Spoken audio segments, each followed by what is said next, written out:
How long was he in the automobile industry? I've been in the car industry for over 30 years. What about as an automobile dealership owner? I always aspired to be an auto dealer. And so in 1994, I bought a dying dealership in the Sierra Foothills. The name was Jackson Ford. I went in and changed the name from Jackson Ford to New Jackson Ford Mercury with a game plan that would take the dealership from selling some 25 cars a month to a business plan that I had that would take the dealership to about 125 cars a month. And so I struggled for a few years there, finally paid off the dealership in 1999.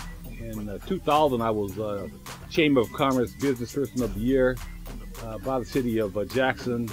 And in 2001, I was a Sam Walmart Business Person of the Year, and so on and so forth. I had an opportunity to do a lot of things as a result of the car industry and traveled a bit. And but as things happen, my dealership fell into harm's way, and in 2009, I decided that it would be best to pull the plug. So after 16 years of ownership, some 52 employees, we closed the door.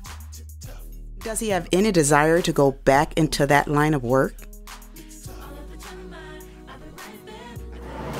No, he's done with it. He's burnt out.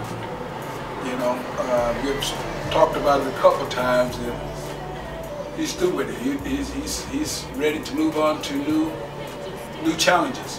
When did he get into the thrift store business? Donald and I have always been very, very close, so when he introduced the idea of starting a thrift store, I told him that we could do it with a game plan. And the game plan was we had to be consistent, professional, and bring about a sincere attitude with the people that we came in contact with. And quite frankly, I didn't know that I would have to learn a whole new way of dealing and a whole new skill level with some of the people that I was dealing with at this time that were completely different than any other times that I had been in business. And so, if anything, I've learned humility, and I've also learned trust and patience from working here and also working with Donald Hassan. You mentioned earlier that working in the thrift store humbled him. How did the experience humble him? I have seen a 360-degree turnaround of him. His tolerance, you know, it was pretty edgy when he first got here, you know. But I've seen him more compassionate. I mean, you give people things that they come in here and don't have the money. Okay, what's going on? Pay it later. Whereas before he was strictly business, you know, it's all about business. But yeah, he have humbled himself.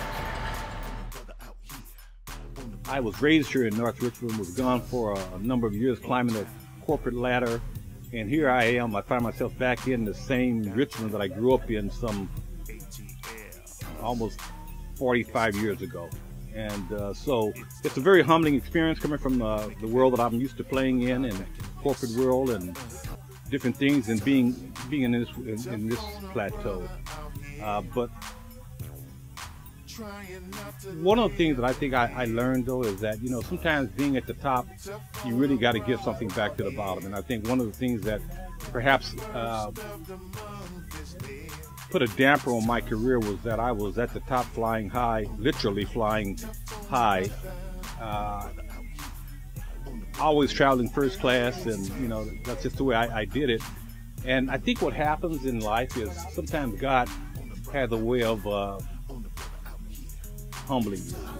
And after losing the dealership, I sincerely felt humbled, and I think it was a master plan to get me to understand what life is really all about. It's not all about being at the top and nobody else has what I have. I got this and I can't give it to anybody else. I think that was where I honestly went wrong. And so this time around, what I'd like to do, and I know Donald shares this sentiment, is I'd like to give something back. And I don't know what that's going to be in terms of giving back. Maybe it's a record, I don't know.